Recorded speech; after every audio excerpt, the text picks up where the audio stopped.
晚安。之後講返嚟網上啊，睇過你哋明日嘅話題啊。剛才小弟啊喺互聯網上啊找尋有關學者被人捱批嘅內容啊，其中最接近就係廣東烏坎村事件咯，係最接近呢個明日嘅話題嘅。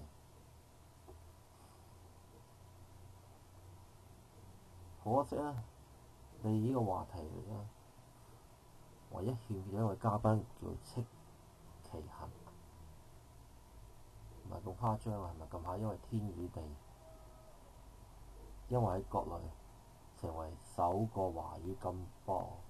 嘅電視劇集，而成為熱門話題。希望加入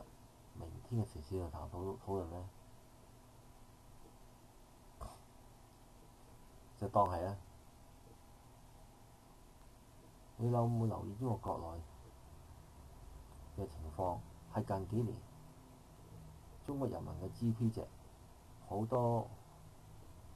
個技術上嘅增長啦，已經係差唔多接近甚至超越美國。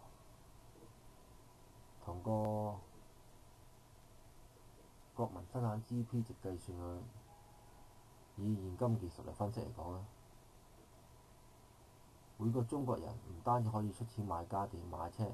包括可以嚟香港置業，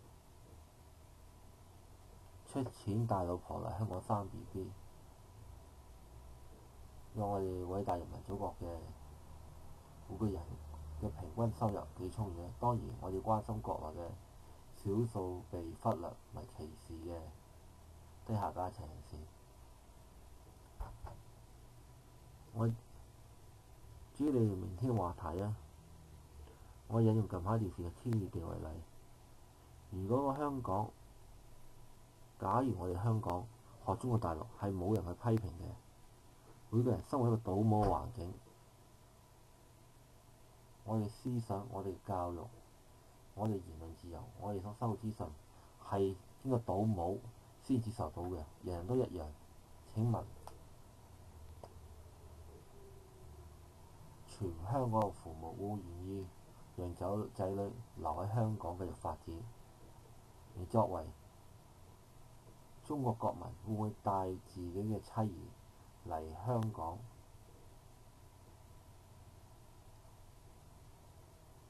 暫住，甚至乎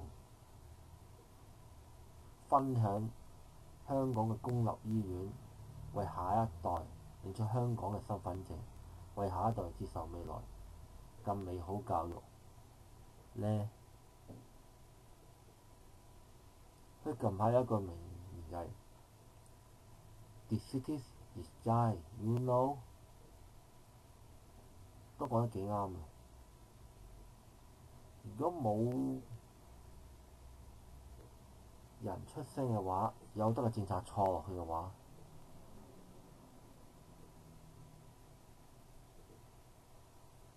咁我哋未來真係可悲。何況我哋今年嘅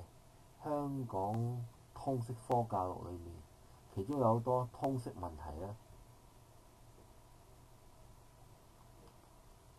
我無可否定，對而家新一屆會考生嘅高考生嚟講，的確係好生榮。點解？因為過去我哋2011年之前，應該話我哋過去2011年之前，我哋嘅全香港嘅中學或者翻學書都經驗過，就係好多係死背啊、分析啊、推到市場都唔識答，所以就唯有離開香港發展啦。就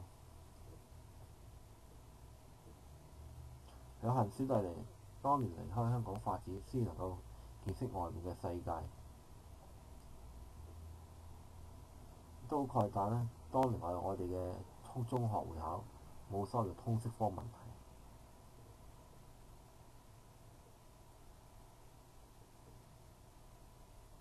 如果你明天話題唔使香港淪為國內城市一部分，唔可以作為國內同胞作為一個伸張正義發聲嘅平台嘅話，為國內同胞作為伸張正義發聲嘅平台可以繼續維持嘅話，當然我哋必然我哋會言論自由啦。最重要就係